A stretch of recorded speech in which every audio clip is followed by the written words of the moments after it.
KPK melakukan OTT terhadap oknum jaksa di Banten. Tapi, jaksa yang ditangkap ini malah diserahkan ke Kejaksaan Agung. Ini koordinasi atau perlakuan khusus buat rekan sejawat?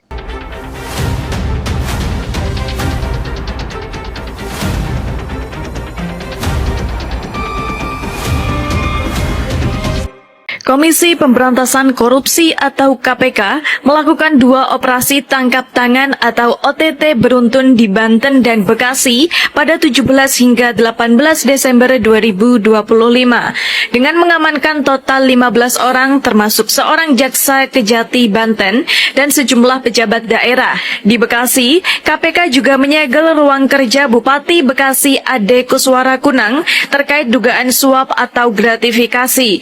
Seluruh pihak yang diamankan masih menjalani pemeriksaan dan KPK memiliki waktu 1 kali 24 jam untuk menetapkan status hukum mereka. Malam hari ini kami ingin menyampaikan bahwa terkait dengan koordinasi kemudian juga dalam rangka kolaborasi penanganan tindak pidana korupsi antara KPK dengan Kejaksaan Agung, kami telah melakukan penyerahan orang dan juga barang bukti yang kami tangkap ya dalam konteks tertangkap tangan. Kemudian kami komunikasikan dengan kolega kami di Kejaksaan Agung dan ternyata di sana sudah memang terhadap orang-orang tersebut sudah jadi tersangka. KPK melakukan OTT terhadap oknum jaksa di Banten. Tapi, jaksa yang ditangkap ini malah diserahkan ke Kejaksaan Agung. Ini koordinasi atau perlakuan khusus buat rekan sejawat? Berita terbaru menunjukkan KPK menyerahkan jaksa tersangka OTT di Banten ke Kejaksaan Agung. Secara prosedur, memang ada mekanisme koordinasi. Tapi, secara moral ini aneh. Tugas KPK itu supervisi, bukan malah kasih jalur khusus buat oknum penegak hukum.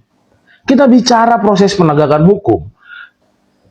Kalau penegak hukum saja dapat perlakuan berbeda, gimana rakyat kecil bisa percaya pada proses penegakan hukum? Hukum nggak boleh tebang pilih. Mau dia rakyat biasa atau jaksa sekalipun, harus tetap dapat perlakuan yang sama. Menurut kalian ini wajar atau mencederai rasa keadilan? Tulis di kolom komentar. Kita debat sehat. Ini bagaimana ceritanya ada oknum kejaksaan yang kena OTT KPK? Kok bisa yang seharusnya sama-sama memberantas korupsi malah terjaring OTT KPK? Jangan-jangan kasus-kasus korupsi yang lagi ditanganin sama Kejagung nggak benar semua lagi. Terus kita kudu percaya sama siapa kalau udah begini? Kudu percaya sama Damkar gitu? Medat banget loh. Operasi tangkap tangan KPK di Banten dan Jakarta berhasil mengamankan 9 orang, termasuk 1 oknum jaksa dari Kejati Banten, 2 pengacara, serta 6 pihak swasta. Dari OTT ini, disita barang bukti uang tunai senilai sekitar 900 juta rupiah. Kasus diduga terkait pemerasan terhadap warga negara Korea Selatan dalam penanganan perkara pidana umum dengan modus ancaman tuntutan lebih berat hingga penahanan. KPK menyerahkan 2 tersangka beserta barang bukti ke Kejagung. Ya sudah, proses saja. Kita akan menghormati setiap proses hukum dan kita tidak akan intervensi. Silahkan lakukan dan ini momentum untuk benar-benar di kita. Kejaksaan Agung berkomitmen memproses kasus ini secara transparan, akuntabel dan tuntas tanpa melindungi oknum yang terlibat. Sejak sore sampai dengan malam, tim mengamankan sejumlah 9 orang di wilayah Banten dan Jakarta. Di antaranya 1 merupakan aparat penegak hukum, 2 merupakan penasihat hukum, dan 6 lainnya bahkan pihak swasta. Selain mengamankan 9 orang tersebut, tim juga mengamankan barang bukti sejumlah uang dalam bentuk tunai sekitar 900 juta. Saat ini para pihak yang diamankan masih dilakukan pemeriksaan secara intensif di dalam. Nanti perkembangannya seperti apa, status hukumnya bagaimana, termasuk kronologi, konstruksi perkara. Nanti kami akan sampaikan secara lengkap pada kesempatan berikut. Ya.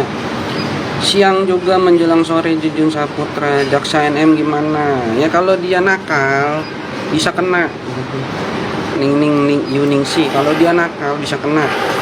Lalu saya bilang bisa kena, beberapa jaksa sekarang sudah diciduk. Beberapa jaksa nakal sekarang sudah diciduk, guys. Ini menjadi salah satu shock terapi buat mereka yang nakal, ya. Bahwa sesungguhnya mereka ini sedang dilihat, ya. Mereka ini sedang ditarget sebenarnya tanpa mereka ketahui. Ini namanya operasi senyap, guys. Saya sudah warning di tanggal 20 Oktober, ya. Kalian bisa lihat di feed postingan saya, itu nggak naik, guys. Ya.